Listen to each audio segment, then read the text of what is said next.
DK Shivakumar ಸರ್ಕಾರ ರಚನೆಯಾಗಿ just 3 ತಿಂಗಳಾಗಿದೆ. ಈ 3 ತಿಂಗಳಲ್ಲೇ ಮೊದಲ ವಿಕೆಟ್ ಪತನ ಆಗಿದೆ. ಸಚಿವ ಸ್ಥಾನಕ್ಕೇರಿ ಇನ್ನು 1 ತಿಂಗಳಾಗಿಲ್ಲ. ಅಷ್ಟರಲ್ಲೇ ಸಚಿವ ನಾಗೇಂದ್ರ ತಮ್ಮ ಸ್ಥಾನಕ್ಕೆ ರಾಜೀನಾಮೆ ಕೊಟ್ಟಿದ್ದಾರೆ. ದೆಹಲಿಯಿಂದ ಬರ್ತಾ ಇದ್ದಂತೆ ಸುದ್ದಿಗೋಷ್ಠಿ ನಡೆಸಿದ ನಾಗೇಂದ್ರ ತಮ್ಮ ರಾಜೀನಾಮೆಯ ನಿರ್ಧಾರವನ್ನು ಘೋಷಿಸಿದ್ರು. ಈ ವೇಳೆ ಕಣ್ಣೀರು ಸುರಿಸುತ್ತಲೇ ರಾಜೀನಾಮೆ ಬಗ್ಗೆ ಮಾತನಾಡಿದ ನಾಗೇಂದ್ರ ಮಾತಿನುದ್ದಕ್ಕೂ ಭಾವುಕರಾದರು. ಈ ವೇಳೆ ತಮಗೆ ಅವಕಾಶ ಕೊಟ್ಟ ಸಿಎಂ ಹಾಗೂ ಹೈಕಮಾಂಡ್ಗೆ ಧನ್ಯವಾದ ಹೇಳಿ ಶಾಸಕ ಸ್ಥಾನಕ್ಕೂ ರಾಜೀನಾಮೆ ಕೊಡ್ತೀನಿ, ತಾಕತ್ತಿದ್ರೆ ಅಖಾಡಕ್ಕೆ ಬನ್ನಿ ಅಂತ ಬಳ್ಳಾರಿಯ ಬಿಜೆಪಿ ನಾಯಕರಿಗೆ ಓಪನ್ ಚಾಲೆಂಜ್ ಹಾಕಿದ್ದಾರೆ.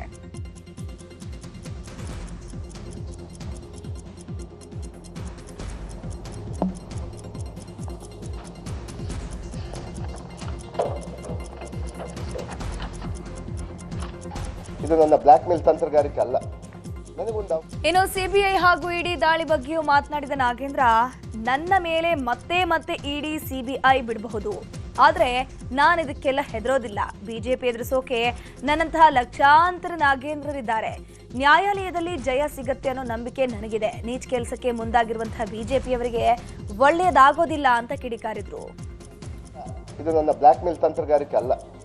ನನಗೊಂದು ಅವಕಾಶ ಕೊಡಿ. ನಾನು ಮಂತ್ರಿ ಸ್ಥಾನಕ್ಕೆಲ್ಲ, ನನ್ನ ಶಾಸಕ ಸ್ಥಾನಕ್ಕೂ ನಾನು ತ್ಯಾಗ ಮಾಡ್ತೀನಿ. ಬನ್ನಿ ಅಖಾಡದಲ್ಲಿ ಹೋಗೋಣ ಅಂತ. ಇದೇ ಮನುವಾದಿಗಳಿಗೆ ನಾನು ಚಾಲೆಂಜ್ ಮಾಡ್ತಾ ಇದ್ದೀನಿ, ಸವಾಲನ್ನು ಎತ್ತಾ ಇದ್ದೀನಿ. ಬನ್ನಿ ಜನತಾ ನ್ಯಾಯಾಲಯಕ್ಕೆ ಹೋಗೋಣ ಅಂತ. ನನ್ನ ಶಾಸಕ ಸ್ಥಾನಕ್ಕೂ ನಾನು ರಾಜೀನಾಮೆ ಮಾಡ್ತಾ ಇದ್ದೀನಿ. ನಮ್ಮ ಬಳ್ಳಾರಿ ಜಿಲ್ಲೆಯ ಸಲುವಾಗಿ ಇವತ್ತು ಸೋಕಾಲ್ ಲೀಡರ್ಸ್ ಆಗಿರುವಂಥ ಇವತ್ತು ಬಿಜೆಪಿ ನಾಯಕರಿಗೆ ನಾನು ಸವಾಲನ್ನು ಎತ್ತಾ ಇದ್ದೀನಿ. ನಿನಗೆ ತಾಕತ್ತಿದ್ರೆ ನಮ್ಮ ಪಕ್ಷವನ್ನು ಎದುರಿಸ್ರಿ, ನೋಡ್ತೀವಿ ನಾವು. ನಮ್ಮ ಕಾಂಗ್ರೆಸ್ ಪಕ್ಷವನ್ನು ಎದುರಿಸ್ರಿ. ಒಂದು ಸುಳ್ಳನ್ನು ಇಟ್ಕೊಂಡು ತಾವು ಪಾದಯಾತ್ರೆ ಮಾಡ್ಕೊಂಡು ಬರ್ತಾ ಇದ್ರಲ್ಲ ಸ್ವಾಮಿ. ನಮ್ಮ ಮುಗ್ಧ ಜನರು ಯಾರು ಕೂಡ ಮುಗ್ಧರಿಲ್ಲ. ಇವಾಗ ತಮ್ಮ ಗೊಡ್ಡು ಬೆದರಿಕೆಗೆ ಯಾರು ಬೆದರೋದಿಲ್ಲ. ಇವತ್ತೇನು ಇನ್ನೊಂದು ಕೇಸ್ ಮಾಡ್ಬೋದು ನನ್ನ ಮೇಲೆ, ಇಡಿ ಸಿಬಿಐ ಮತ್ತೆ ಬಿಡ್ಬೋದು. ಅವರು ಎದುರಲ್ಲ ಸ್ವಾಮಿ. ನನ್ನಂತ ನಾಗೇಂದ್ರಗಳು ಲಕ್ಷ ಜನ ಇದ್ದಾರೆ ನಮ್ಮ ಬಳ್ಳಾರಿಯಲ್ಲಿ. ಬನ್ನಿ ನೋಡೋಣ ಅಂತ. ಇವತ್ತೇನು ರೆಡ್ಡಿ ರಾಮುಲು ಅಂತೇಳಿ ಬಲಿಷ್ಠರು ಬಿಜೆಪಿಯಲ್ಲಿ ಕುತಂತ್ರಿಗಳಂತೇಳಿ ನೀವು ಹೇಳ್ತಾ ಇದ್ರಲ್ಲ, ತಮ್ಮ ಕುತಂತ್ರದಿಂದ ನನಗೆ ಏನು ಮಾಡಿದ್ರಿ ಅಂತೇಳಿ ನನಗೆ ನೋವಿದೆ. ನನಗೆ ರಾಮುಲು ಅಣ್ಣ ಬಾ ಅಣ್ಣ, ನೀನೇ ಬಾ. ನಾನು ಹಗರಣ ಮಾಡಿಬಿಟ್ಟಿದ್ದೀನಿ. 187 ಕೋಟಿ ಯಾರ್ಯಾರಿಗೋ ಕೊಟ್ಟಿದ್ದೀನಿ. ರಾಹುಲ್ ಗಾಂಧೀಜಿ ಅವ್ರ ಮನೆಗೆ ಕಳಿಸಿದ್ದೀನಿ, ಇನ್ನೊಬ್ಬರು ಕಳಿಸಿದ್ದೀನಿ ಅಂತ ಹೇಳ್ತೀಯಲ್ಲಪ್ಪ. ಬಾ ನ್ಯಾಯಾಲಯಕ್ಕೆ ಹೋಗೋಣ ಬಾಪ್ಪ, ಜನತಾ ನ್ಯಾಯಾಲಯಕ್ಕೆ. ಪಕ್ಕದಲ್ಲಿ ಯಾರ್ಯಾರಿಗೋ ನಿಂತು ಚೀಟಿಗಳು ಕೊಡೋದಲ್ಲ. ಇದನ್ನ ಹೇಳಿ ಅದನ್ನ ಹೇಳಿ ಇಲ್ಲ ಸಲ್ಲದನ್ನ ಹೇಳಿ ಅಂತೇಳಿ ನಾನು ಅಖಾಡ ಕೀಳಲಿಕ್ಕೆ ನಾನು ರೆಡಿ ಇದ್ದೀನಿ. ಇನ್ನು ನಾಗೇಂದ್ರ ರಾಜೀನಾಮೆ ಬಗ್ಗೆ ಮಾತನಾಡಿದ ಸಿಎಂ ಡಿಕೆ ಶಿವಕುಮಾರ್, ನಾಗೇಂದ್ರ ಮನಸ್ಸಿಗೆ ಭಾರಿ ನೋವಾಗಿದೆ. ಅವರು ನಿರಪರಾಧಿ, ಆದರೆ ಬಿಜೆಪಿಯವರು ಅವರನ್ನ ಅಪರಾಧಿ ಸ್ಥಾನದಲ್ಲಿ ಕೂರಿಸಿದ್ದಾರೆ. ನಾಗೇಂದ್ರರನ್ನ ನಡು ನೀರಲ್ಲಿ ಕೈ ಬಿಡಲ್ಲ. ಮುಂದೆ ಏನ್ ಮಾಡಬೇಕು ಅಂತ ಪಕ್ಷ ತೀರ್ಮಾನ ಮಾಡುತ್ತೆ. 4 ಬಾರಿ ಗೆದ್ದವನ ಜೊತೆಗೆ ಬಿಜೆಪಿ ನಡೆದುಕೊಂಡ ರೀತಿ ಸರಿಯಲ್ಲ. ಒಬ್ಬ ನಿಷ್ಠಾವಂತ ಕಾರ್ಯಕರ್ತ ಪಕ್ಷಕ್ಕೆ ಮುಜುಗರ ಆಗಬಾರದು ಅಂತ ತೆಗೆದುಕೊಂಡಂತಹ ನಿರ್ಧಾರ ಇದು ಅಂತಂದ್ರು. ಒಂದೇ ವಿಚಾರಕ್ಕೆ 2 ಬಾರಿ ರಾಜೀನಾಮೆ ಯಾರು ಕೊಟ್ಟಿದ್ದಾರೆ ಈ ದೇಶದಲ್ಲಿ ಅಂತಂದರೆ ಸುಳ್ಳು ಆರೋಪಕ್ಕೆ. ಇವತ್ತು ನನ್ನ ಸಹೋದ್ಯೋಗಿ ನಾಗೇಂದ್ರರವರು ಪಕ್ಷಕ್ಕೋಸ್ಕರ ನಾನು ಯಾವಾಗಲೂ ಹೇಳ್ಕೊಂಡು ಬಂದೆ, ಎಲ್ಲ ತ್ಯಾಗಕ್ಕೂ ಅವರು ಬದ್ಧರಾಗಿದ್ದಾರೆ ಅಂತೇಳಿ. ಅವರು ಅದನ್ನು ಇವತ್ತು ಪ್ರೂವ್ ಮಾಡಿದ್ದಾರೆ.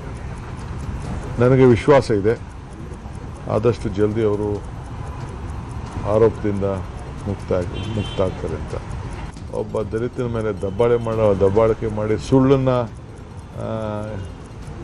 ಸುಳ್ಳನ್ನೇ ಒಂದು ದೊಡ್ಡ ಮನೆದೇವರು, ಸುಳ್ಳೇ ಮನೆದೇವರು.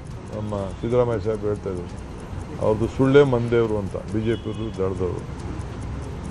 ಅದು ಗೆಲುವನ್ನ ಅದು. ಇನ್ನು ಇದೇ ವಿಷಯವಾಗಿ ಮಾತನಾಡಿದ ಕೆಪಿಸಿಸಿ ಅಧ್ಯಕ್ಷ ಬಿಕೆ ಹರಿಪ್ರಸಾದ್, ಪ್ರಬಲ ನಾಯಕ ಅನ್ನೋ ಕಾರಣಕ್ಕೆ ಷಡ್ಯಂತರ ಮಾಡಿದ್ದಾರೆ. ಇದು ಪಕ್ಷಗಳ ಷಡ್ಯಂತರದ ಗೆಲುವು. ಇದಕ್ಕೆ ಜನ ತಕ್ಕ ಉತ್ತರ ಕೊಡ್ತಾರೆ. ದುರ್ಬಲ ವರ್ಗದವರು ಅಂತ ಹೇಳಿ ಹೀಗೆ ಮಾಡಿದ್ದಾರೆ. ಶಾಸಕ ಸ್ಥಾನಕ್ಕೆ ರಾಜೀನಾಮೆ ಕೊಡೋ ಬಗ್ಗೆ ತಿಳುವಳಿಕೆ ಹೇಳ್ತೀನಿ ಅಂತಂದ್ರು. ಮಂತ್ರಿ ಸ್ಥಾನಕ್ಕೆ ರಾಜೀನಾಮೆ ನೀಡ್ತಾ ಇದ್ದಂತೆ ನಾಗೇಂದ್ರ ಸೀದಾ ಹೋಗಿದ್ದು ಸಿಎಂ ಡಿಕೆ ಶಿವಕುಮಾರ್ ನಿವಾಸಕ್ಕೆ. ಸಿಎಂ ಡಿಕೆ ಶಿವಕುಮಾರ್ ಜೊತೆ ಕೆಲಕಾಲ ಮಾತುಕತೆ ನಡೆಸಿದ ನಾಗೇಂದ್ರ ಈ ವೇಳೆ ಗದ್ಗದಿರಾದ್ರು, ಬೆಕ್ಕಳಿಸಿ ಕಣ್ಣೀರು ಹಾಕಿದ್ರು. ಈ ವೇಳೆ ನಾರಾ ಭರತ್ ರೆಡ್ಡಿ ಕೂಡ ಕಣ್ಣೀರು ಹಾಕಿದ್ದಾರೆ. ನಾಗೇಂದ್ರ ಅವರನ್ನ ಸಮಾಧಾನ ಪಡಿಸಿದ ಸಿಎಂ ಡಿಕೆ ಶಿವಕುಮಾರ್ ಕ್ಷೇತ್ರದ ಅನುದಾನ, ಜಿಲ್ಲಾ ವಿಚಾರದಲ್ಲಿ ಹೆಚ್ಚಿನ ಪ್ರಾತಿನಿಧ್ಯ ಕೊಡುವುದಾಗಿ ಭರವಸೆಯನ್ನ ಕೊಟ್ಟಿದ್ದಾರೆ. ಸಮುದಾಯದಲ್ಲಿ ಏನೇ ಇದ್ರೂ ತಮ್ಮ ಮೂಲಕವೇ ನಡೆಸುವುದಾಗಿ ವಿಶ್ವಾಸ ಕೊಟ್ಟಿದ್ದಾರಂತೆ. ಅಲ್ಲದೆ ಶಾಸಕ ಸ್ಥಾನಕ್ಕೆ ರಾಜೀನಾಮೆ ನೀಡದಂತೆಯೂ ಸಲಹೆಯನ್ನ ಕೊಟ್ಟಿದ್ದಾರೆ ಎನ್ನಲಾಗುತ್ತಿದೆ. ಸಚಿವ ಸ್ಥಾನಕ್ಕೆ ರಾಜೀನಾಮೆ ನೀಡಿದ ನಾಗೇಂದ್ರ ಮಾತಿನ ಉದ್ದಕ್ಕೂ ವಿಪಕ್ಷಗಳ ವಿರುದ್ಧ ಗುಡುಗಿದ್ರು. ಹೀಗಾಗಿ ಬಿಜೆಪಿಯ ನಾಯಕರು ನಾಗೇಂದ್ರ ಮಾಡಿದ ಆರೋಪದ ಬಗ್ಗೆ ರಿಯಾಕ್ಷನ್ ಕೊಟ್ಟಿದ್ದಾರೆ. ಶಿವಮೊಗ್ಗದಲ್ಲಿ ಮಾತನಾಡಿದ ಬಿಜೆಪಿಯ ರಾಜ್ಯಾಧ್ಯಕ್ಷ ಬಿವೈ ವಿಜಯೇಂದ್ರ, ನಾಗೇಂದ್ರ ರಾಜೀನಾಮೆ ನೀಡಿದ್ದನ್ನ ನಾನು ಸ್ವಾಗತಿಸೋದಿಲ್ಲ. ಯಾಕಂದ್ರೆ ಇಂಥ ಆರೋಪ ಹೊತ್ತವರನ್ನ ಸಂಪುಟಕ್ಕೆ ಸೇರಿಸಿಕೊಂಡಿದ್ದೇ ತಪ್ಪು. ಪರಿಶಿಷ್ಟ ಸಮುದಾಯಕ್ಕೆ ಮೀಸಲ್ಪಟ್ಟಂತಹ ಹಣವನ್ನ ದುರ್ಬಳಕೆ ಮಾಡಿದ್ದಾರೆ. ಈ ಹಣ ವಾಪಸ್ ಬರಬೇಕು. ಹೀಗಾಗಿ ಪಾದಯಾತ್ರೆ ಮಾಡೇ ಮಾಡ್ತೀವಿ ಅಂತಂದ್ರು. ಸೆಪ್ಟೆಂಬರ್ 1ನೇ ತಾರೀಕು ರಾಯಚೂರು ಜಿಲ್ಲೆಯ ಲಿಂಗಸೂರಿಂದ ಬಳ್ಳಾರಿವರೆಗೂ ನಮ್ಮ ಪಾದಯಾತ್ರೆ ಯಾವ್ಯಾವ ವಿಚಾರಗಳನ್ನ ಇಟ್ಕೊಂಡಿದ್ವಿ. ಮೊದಲ ವಿಚಾರವಿದ್ದು ನಾಗೇಂದ್ರ ಅವರು ಕ್ಯಾಬಿನೆಟ್ ಇಂದ ಕೈ ಬಿಡಬೇಕು ಮಾನ್ಯ ಮುಖ್ಯಮಂತ್ರಿಗಳು.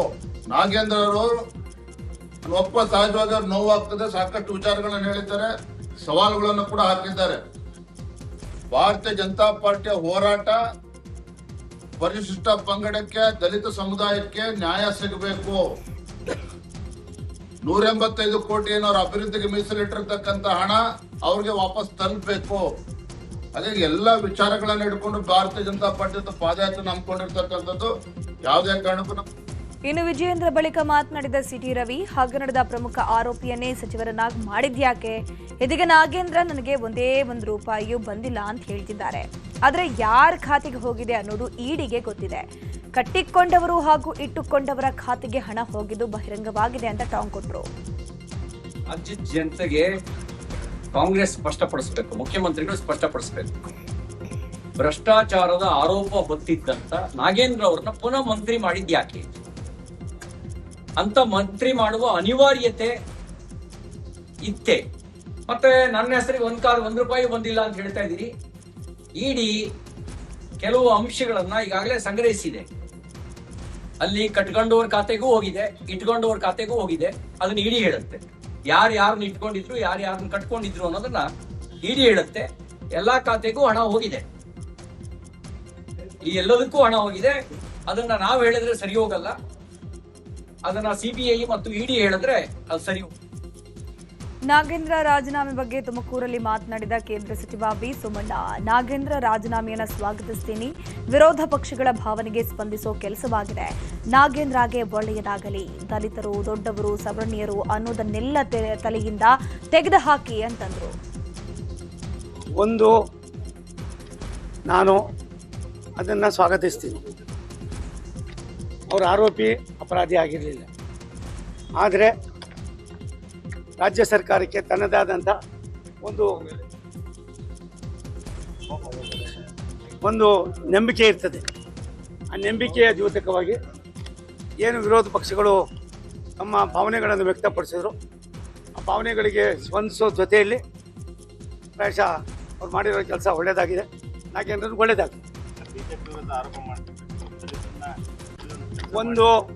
ನೋಡಿ, ದಲಿತರು, ದೊಡ್ಡವರು, ಸುವರ್ಣೀಯರು ಅನ್ನೋದನ್ನ ನಮ್ಮ ತಲೆಯಿಂದ ತೆಗೆದಾಕಿ ರಾಜ್ಯ ಇದ್ರೆ ನಾನು ನಾಗೇಂದ್ರ ರಾಜೀನಾಮೆ ಕೊಡ್ತಾ ಇದ್ದಂತೆ ಬೆಂಬಲಿಗರು ಆಕ್ರೋಶ ಹೊರಹಾಕಿದ್ದಾರೆ. ಬಳ್ಳಾರಿಯ ನೆಹರು ಕಾಲೋನಿ ಮನೆ ಮುಂದೆ ಘೋಷಣೆ ಕೂಗಿ ಕಿಡಿಕಾರಿದ್ದಾರೆ. ನಾಗೇಂದ್ರ ಅವರ ರಾಜೀನಾಮೆಯನ್ನ ಅಂಗೀಕಾರ ಮಾಡಬಾರದು ಅಂತ ಒತ್ತಾಯಿಸಲಾಯಿತು. ನಾಗೇಂದ್ರರ ಬೆಳವಣಿಗೆ ಸಹಿಸದೆ ಈ ರೀತಿ ಕುತಂತ್ರ ಮಾಡಿದ್ದಾರೆ. ನಾಗೇಂದ್ರ ಶಕ್ತಿ, ಜನಾರ್ದನ್ ರೆಡ್ಡಿ, ಶ್ರೀರಾಮುಲುಗೂ ಗೊತ್ತು. ರಾಜಕೀಯದಲ್ಲಿ ನಾಗೇಂದ್ರ ಕಂಟಕ ಆಗ್ತಾರೆ ಅಂತ ಈ ರೀತಿ ಮಾಡಿದ್ದಾರೆ ಅಂತ ಆಕ್ರೋಶ ವ್ಯಕ್ತಪಡಿಸಿದ್ದಾರೆ. ಜನಾರ್ದನ್ ರೆಡ್ಡಿಗೆ, ಜನಾರ್ದನ್ ರೆಡ್ಡಿಗೆ, ದಲಿತ ವಿರೋಧಿ ಬಿಜೆಪಿ ಪಾರ್ಟಿಗೆ. ಏನ್ ಬಿಜೆಪಿ ಅವರು ಇದಾರಲ್ಲ, ನಮ್ಮ ವಾಲ್ಮೀಕಿ ಸಮುದಾಯನೇ ಟಾರ್ಗೆಟ್ ಮಾಡಿ ಮಾಡ್ತಾ ಇದಾರೆ. ಆಕ್ಚುಲ್ ಆಗಿ ನಮ್ಮ ವಾಲ್ಮೀಕಿ ಸಮುದಾಯ ಅಂದ್ರೆ ಅವ್ರ ಬಿಜೆಪಿ ಅವರಿಗೆ ಬಹಳ ಇದು. ಅದಕ್ಕೆ ಸುಮ್ಮನೆ ಇದ್ದ ನಮ್ಮ ದಲಿತರಂತೇಳಿ ದಲಿತ ಜನಾಂಗನ ಟಾರ್ಗೆಟ್ ಮಾಡಿ ಇದು ಮಾಡ್ತಾ ಇದ್ದಾರೆ. ಆ್ಯಕ್ಚುಲಾಗಿ ವಿಜಯೇಂದ್ರ ಏನು ದೊಡ್ಡ ಚಾಚನೆ, ಅವ್ರ ಅಪ್ಪನ ಸೈನೇ 4-0 ಮಾಡಿ ಇದು ಮಾಡಿದವರು. ಅಂಥವ್ರಿಗೇನೆ ಇದು ಗಣಿ ಲೂಟಿ ಮಾಡಿ ಎಲ್ಲರೂ ಕಳ್ಳರೆ. ಈ ಕಳ್ಳರನ್ನ ಇಟ್ಕೊಂಡು ದೊಡ್ಡ ಕಳ್ಳರು ಇದು ಮಾಡ್ತಾ ಇದ್ದಾರೆ. ನಾಗೇಂದ್ರ ಅಣ್ಣನ ಬಗ್ಗೆ ಆರೋಪ ಮಾಡ್ತಾ ಇದ್ದಾರೆ. ನಾಗೇಂದ್ರಣ್ಣವ್ರಿಗೆ ಯಾವುದೇ ಥರ ಅಧಿಕಾರದ ಆಸೆ ಇಲ್ಲ. ಪಕ್ಷದ ಸಿಪಾಯಿ ಅಂತಲೇ ನಮ್ಮ ಮುಖ್ಯಮಂತ್ರಿಯವರು ಹೇಳಿದ್ದಾರೆ. ಇವತ್ತು ಪಶುವೈದ್ಯಾಧಿಕಾರಿಗಳ ಪರೀಕ್ಷೆಯಲ್ಲಿ ಅಕ್ರಮ ಸಂಬಂಧ ಸಿಐಡಿ ತನಿಖೆ ಚುರುಕುಗೊಂಡಿದೆ. ನಿನ್ನೆ ಐಎಎಸ್ ಅಧಿಕಾರಿ ಜ್ಞಾನೇಂದ್ರ ಕುಮಾರ್ ಅವರನ್ನ 11 ಗಂಟೆಗಳ ಕಾಲ ಸಿಐಡಿ ವಿಚಾರಣೆ ನಡೆಸಿತು. ಯಾವ ರೀತಿ ಪರೀಕ್ಷೆಯ ತಯಾರಿ ಇತ್ತು, ಏನೆಲ್ಲ ಮುಂಜಾಗ್ರತಾ ಕ್ರಮಗಳನ್ನು ತೆಗೆದುಕೊಳ್ಳಲಾಗಿತ್ತು, ಪರೀಕ್ಷೆ ಪತ್ರಿಕೆ ಲೀಕ್ ಆಗಿರೋ ವಿಚಾರ ಯಾವಾಗ ಗೊತ್ತಾಗಿತ್ತು, ಪರೀಕ್ಷೆ ಪತ್ರಿಕೆ ತಯಾರಿಕೆ ವಿಭಾಗವನ್ನ ಹೇಗೆ ಮಾನಿಟರಿಂಗ್ ಮಾಡಲಾಗ್ತಾ ಇತ್ತು, ಎಲ್ಲಿ ನಿರ್ಲಕ್ಷ್ಯವನ್ನ ವಹಿಸಲಾಗಿದೆ, ಹೀಗ ಹಲವು ಪ್ರಶ್ನೆಗಳನ್ನು ಜ್ಞಾನೇಂದ್ರಗೆ ಅಧಿಕಾರಿಗಳು ಕೇಳಿದ್ದಾರೆ. ವಿಚಾರಣೆ ನಡೆಸಿ ವಾಪಸ್ ಕಳಿಸಿದ್ದು ಮತ್ತೆ ಕರೆದಾಗ ಬರಬೇಕು ಅಂತ ಸೂಚನೆಯನ್ನು ನೀಡಲಾಗಿದೆ.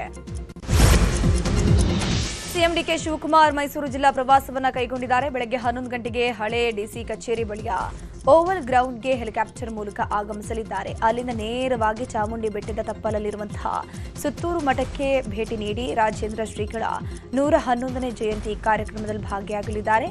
ಕಾರ್ಯಕ್ರಮದ ಬಳಿಕ ಜಿಲ್ಲಾ ಮಟ್ಟದ ಅಧಿಕಾರಿಗಳ ಜೊತೆಯೂ ಕೂಡ ಸಭೆ ನಡೆಸಲಿದ್ದಾರೆ. ಇಂದು ಕೇಂದ್ರ ರೈಲ್ವೆ ಹಾಗೂ ಜಲಶಕ್ತಿ ರಾಜ್ಯ ಖಾತೆ ಸಚಿವರಾದ ವಿ ಸೋಮಣ್ಣ ಕೋಲಾರ ಪ್ರವಾಸವನ್ನು ಹಮ್ಮಿಕೊಂಡಿದ್ದಾರೆ. ಬಂಗಾರಪೇಟೆ ರೈಲ್ವೆ ನಿಲ್ದಾಣದ ಬಳಿ 41 ಕೋಟಿ ವೆಚ್ಚದಲ್ಲಿ ನೂತನವಾಗಿ ನಿರ್ಮಿಸಿರುವಂತಹ ರಸ್ತೆ ರೈಲ್ವೆ ಮೇಲ್ಸೇತುವೆ ಲೋಕಾರ್ಪಣೆ ಸಮಾರಂಭದಲ್ಲಿ ಭಾಗಿಯಾಗಲಿದ್ದಾರೆ. ಬೆಳಗ್ಗೆ 11 ಗಂಟೆಗೆ ಬೆಂಗಳೂರಿನಿಂದ ರೈಲಿನಲ್ಲಿ ಆಗಮಿಸಲಿದ್ದಾರೆ. ಬೆಂಗಳೂರಿನ ಕೂಡ್ಲು ಬಳಿ ಅವೈಜ್ಞಾನಿಕವಾಗಿ ನಿರ್ಮಿಸಲಾಗಿದ್ದ 200 ಕೋಟಿ ಮೌಲ್ಯದ 18 ಅಂತಸ್ತಿನ ಕಟ್ಟಡವನ್ನು ನೆಲಸಮಗೊಳಿಸಲಾಗ್ತಾ ಇದೆ. ಕಟ್ಟಡವು ಒಂದು ಬದಿಗೆ ವಾಲಿದ್ದರಿಂದ ಸುರಕ್ಷತಾ ಕ್ರಮವಾಗಿ ಅಧಿಕಾರಿಗಳು ಈ ತೆರವು ಕಾರ್ಯಾಚರಣೆಯನ್ನು ಕೈಗೊಂಡಿರುವುದು. ಶಬ್ದ ಮಾಲಿನ್ಯ ಆಗದಂತೆ ಸುತ್ತಮುತ್ತಲೂ ಕಟ್ಟಡ ಮತ್ತು ನಿವಾಸಿಗಳಿಗೆ ಸಣ್ಣ ಹಾನಿಯಾಗದಂತೆ ತೆರವು ಕಾರ್ಯಾಚರಣೆ ನಡೆಸುವುದಾಗಿ ಎಸ್ಎನ್ಎನ್ ರಾಜ್ಯ ಸಂಸ್ಥೆ ನಿರ್ದೇಶಕ ಅನೂಜ್ ಸಂಜಯ್ ಜೈನ್ ತಿಳಿಸಿದ್ದಾರೆ. ಆಹಾರ ಇಲಾಖೆ ತಪಾಸಣೆ ಮುಂದುವರೆಸಿದೆ. ರಾಜ್ಯಾದ್ಯಂತ ಮೆಡಿಕಲ್ ಕಾಲೇಜು ಕ್ಯಾಂಟೀನ್ಗಳಲ್ಲಿ ಪರಿಶೀಲನೆ ನಡೆಸಲಾಗಿದೆ. ಆಹಾರದ ಗುಣಮಟ್ಟ ಪರಿಶೀಲಿಸಿದ್ದು ಒಟ್ಟು 34 ಕ್ಯಾಂಟೀನ್ ತಪಾಸಣೆ ಮಾಡಿದ್ದಾರೆ.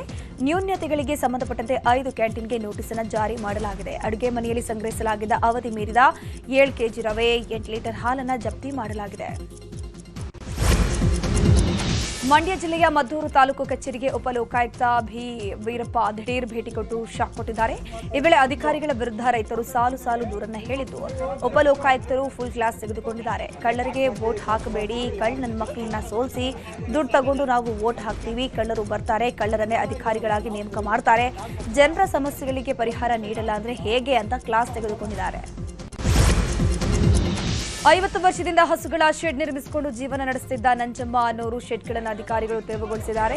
ಈ ಘಟನೆ ಚಿಕ್ಕಬಳ್ಳಾಪುರದ ಗೌರಿಬಿದನೂರು ತಾಲೂಕಿನ ರೇಖಲಹಳ್ಳಿಯಲ್ಲಿ ನಡೆದಿದೆ.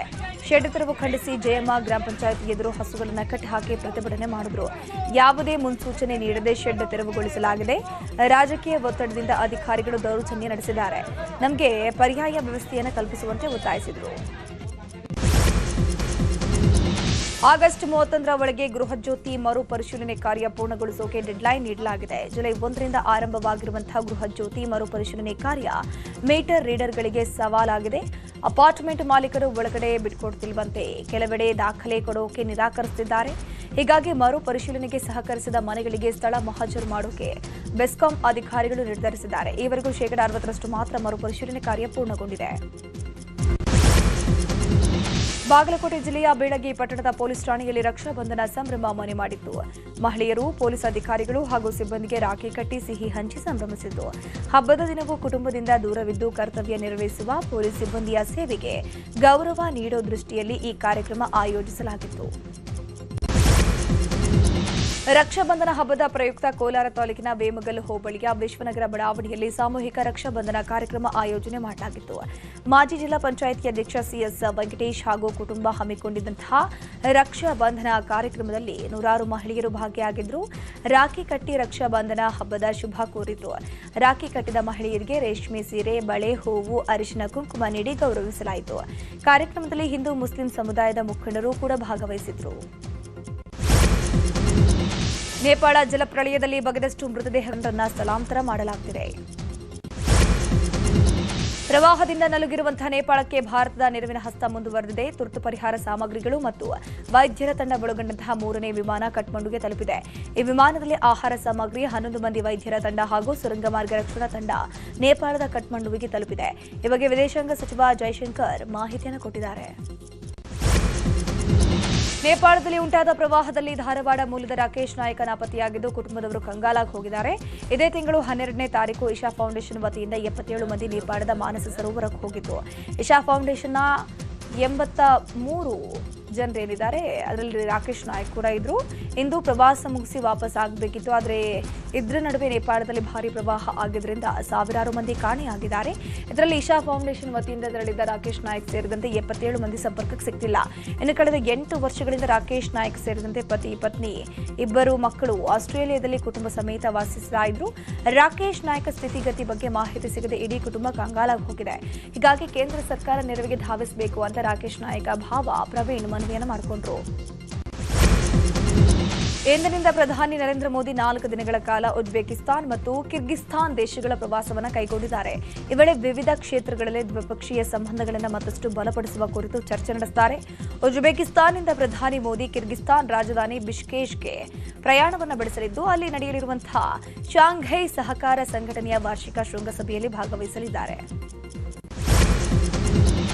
2025-27ರ ಐಸಿಸಿ ವಿಶ್ವ ಟೆಸ್ಟ್ ಚಾಂಪಿಯನ್ಶಿಪ್ನ ಅರ್ಧದಷ್ಟು ಪಂದ್ಯಗಳು ಮುಕ್ತಾಯಗೊಂಡಿದ್ದು, ಇನ್ನೂ 33 ಪಂದ್ಯಗಳು ಉಳ್ಕೊಂಡಿದೆ. ಈ ಚಾಂಪಿಯನ್ಶಿಪ್ ಆಡುತ್ತಿರುವಂತಹ 9 ತಂಡಗಳ ಪೈಕಿ 4 ತಂಡಗಳು ಹೆಚ್ಚು ಕಡಿಮೆ ಫೈನಲ್ ರೇಸ್ನಿಂದ ಹೊರಬಂದಿದ್ದು, ಉಳಿದ 5 ತಂಡಗಳು ಅಗ್ರ 2ನೇ ಸ್ಥಾನಕ್ಕಾಗಿ ಪೈಪೋಟಿ ನಡೆಸ್ತಾ ಇದೆ. ಈ ಪೈಕಿ ಆಸ್ಟ್ರೇಲಿಯಾ, ದಕ್ಷಿಣ ಆಫ್ರಿಕಾ ಹಾಗೂ ನ್ಯೂಜಿಲೆಂಡ್ ಫೈನಲ್ಗೇರೋಕೆ ಹೆಚ್ಚಿನ ಅವಕಾಶ ಇದೆ. ಭಾರತ ಕೂಡ ಉಳಿದ 7ರಲ್ಲಿ 6 ಟೆಸ್ಟ್ ಗೆದ್ರೆ ಫೈನಲ್ಗೆ ಹೋಗೋ ಚಾನ್ಸ್ ಇದೆ. ಸ್ಯಾಂಡಲ್ವುಡ್ನ ಹಾಸ್ಯ ನಟ ಚಿಕ್ಕಣ್ಣ ದಾಂಪತ್ಯ ಜೀವನಕ್ಕೆ ಕಾಲಿಡೋದಕ್ಕೆ ಸಜ್ಜಾಗಿದ್ದಾರೆ. ಇಂದು ಆರತಕ್ಷತೆ ಹಾಗೂ ನಾಳೆ ಧಾರ ಮುಹೂರ್ತ ನಡೆಯಲಿದೆ. ನಿನ್ನೆ ಅರಿಶಿನ ಮತ್ತು ಮೆಹಂದಿ ಶಾಸ್ತ್ರ ನೆರವೇರಿತು. ಕುಟುಂಬಸ್ಥರು ಹಾಗೂ ಆಪ್ತರ ಸಮ್ಮುಖದಲ್ಲಿ ನಡೆದ ಶಾಸ್ತ್ರದಲ್ಲಿ ಚಿಕ್ಕಣ್ಣ, ಪಾವನ ಹಳದಿ ಶಾಸ್ತ್ರ ಸಂಭ್ರಮದಲ್ಲಿ ಮಿಂದಿದ್ದಾರೆ.